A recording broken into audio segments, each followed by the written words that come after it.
Hello, I'm D.K. Wall, author of novels and short stories.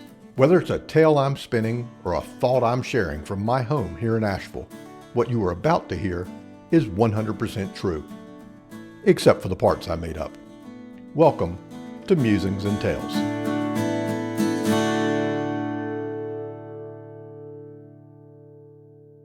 This week's musing was typed with only one hand. Not because it was easy to do. In fact, I suffered for my art this week. One look at the bloated mass that was once my left hand tells you that. I am reduced to using only 40% of my typing fingers.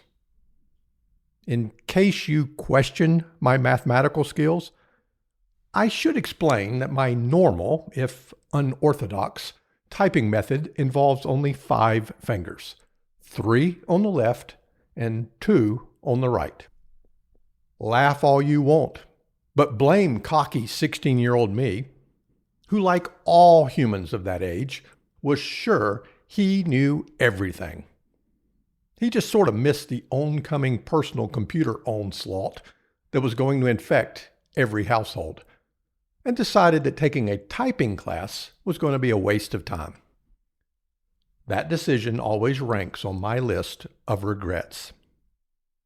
Ever resourceful, I developed a unique typing style to hammer out term papers through my collegiate career.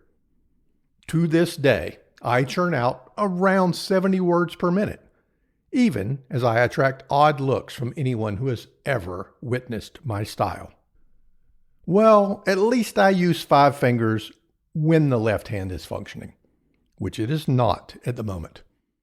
Those 3 typing fingers are currently engulfed inside a swollen mitt of a hand. Think cantaloupe with the mumps, and you get the general idea. For you medical types, let me explain this in medical terms that you will understand. Imagine a surgical glove blown up like a balloon. Don't tell me you've never done that. I don't know anyone who wears scrubs who hasn't decorated for a party at least once with a box of surgical gloves. You might wonder how my disfigured hand came to pass. First, I know that many of you suspect the dogs. They have, after all, quite the record when it comes to accidents around my house. Mostly me falling over them as they are innocently sprawled in a dark hallway. But to be clear, no canines were involved. Well, they were involved, just not the cause. I was walking them at the time of the incident. Maybe they saw the fiend hiding along the side of the trail, but they never warned me. Not 1 ounce of concern for my pending injury, just a dogged determination to sniff out every blade of grass and drown them in their offerings. And truth be told, I didn't see my attacker either. Only realized he was there when I felt his dagger sink into my arm. I would like to report that I responded to this sudden flash of pain with dignity. I did not.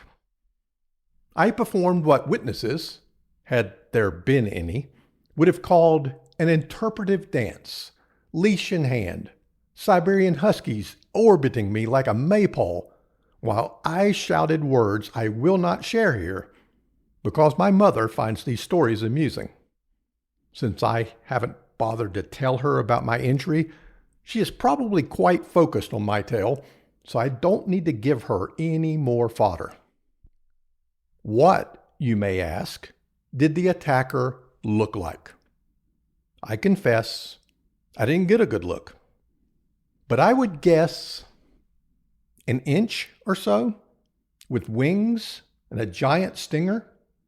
Wasp, hornet, yellow jacket, devil spawn. Not sure, but they are pretty much the same. To make matters more interesting, I am allergic to all of them. Well, I'm not sure about the devil spawn, but the rest for sure. Understand, this is a mild allergy, not writhing on the ground, gasping for air allergic. More like imitation pufferfish allergic. Mild or not, it's just more proof that my love for Mother Nature is not reciprocated. She chokes me with pollen in the spring and the dust from fallen leaves in the autumn. Through the summer, she sends her insect hordes to torment me. Now you know why I take so many photos of our bears. They don't scare me as much as the frightful little things in the woods. See, for the rest of you, mosquitoes are a nuisance. Me, I get the double whammy. First, they find me irresistible. Seriously, invite me to your next backyard barbecue and they will not bother any of your guests as they gorge on my blood. Second, I react to them. Soon I will be covered in nasty little welts, not cute little bumps like normal people get. Your guest will be fascinated or repulsed. Either way, they'll never forget the barbecue. So imagine my fun with these stinging creatures. Each encounter creates its own adventure, some more exciting than others. For this one, it started with fire. The little troublemaker gouged me halfway between the elbow and the wrist.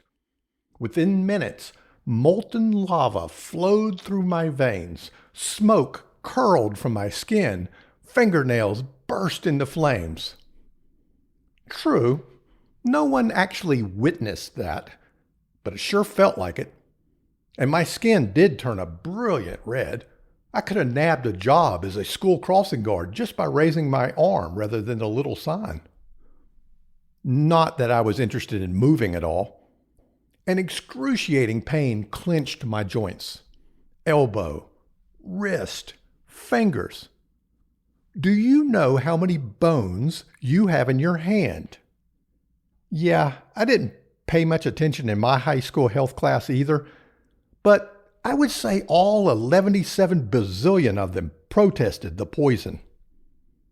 Which brings us to the swelling. Did you enjoy Saturday morning cartoons as much as I did?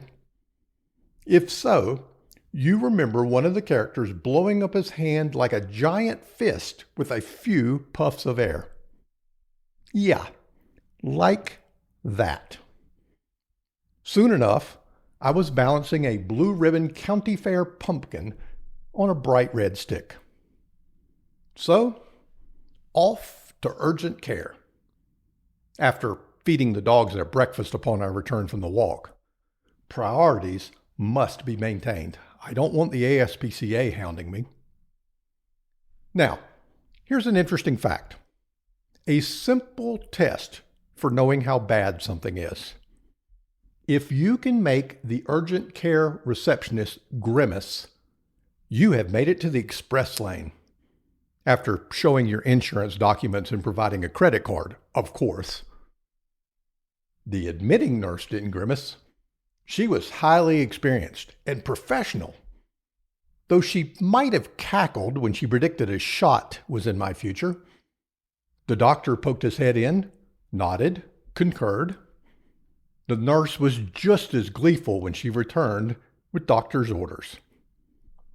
For those who have never experienced this fun, a steroid shot doesn't go into your arm. Oh no, you get the full drop trowel, bend over, this won't hurt a bit routine. Talk about turning the other cheek. Whatever shred of dignity a man might have despite balancing a basketball on his arm doesn't last under those circumstances. Oh, and the steroid shot? The needle goes in and stays in for a few passing hours. Or seconds. I might be foggy on the exact time before the needle is removed. But the sweet flood of relief does come. Eventually. It takes hours for the first signs and days before the swelling subsides, but at least the pain gives up first. Just one wee catch. It's replaced with an itch. A relentless, muscle-deep itch that can't be scratched. There is no effective solution. I tried a wooden spoon. I tried the corner of a door frame like a bear in a nature documentary. I begged the Siberian Huskies to scratch me to give me just a modicum of relief. I tried staring at my own hand and asking it out loud, perhaps with tears in my eyes, what it wanted from me. It only wanted to torment me. Everything is hard now, not just typing.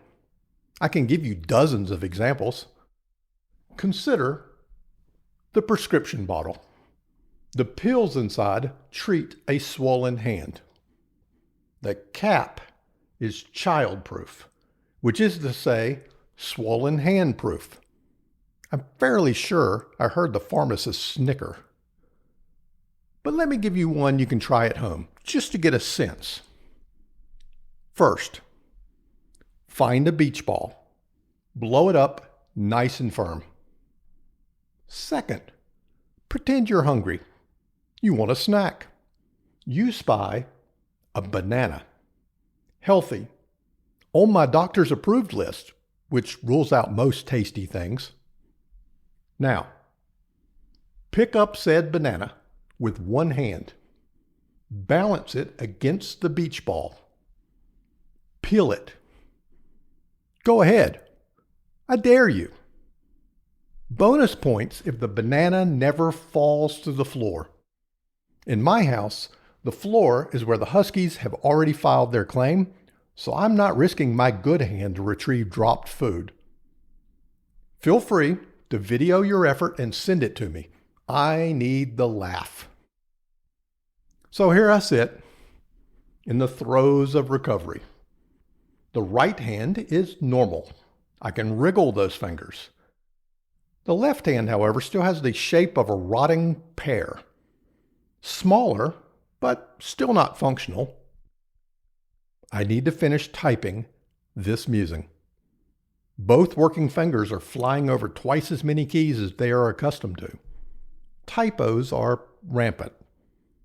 I can only hope you enjoy reading this tale more than I did creating it. Thank you for letting me bend your ear today.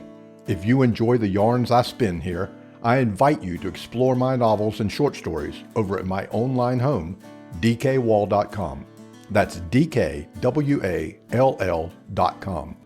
It would also mean the world to me if you'd follow or share this podcast so these tales can travel a little further. Your interaction tickles those little computer gremlins that spread the news. Until the next episode of Musings and Tales, happy reading.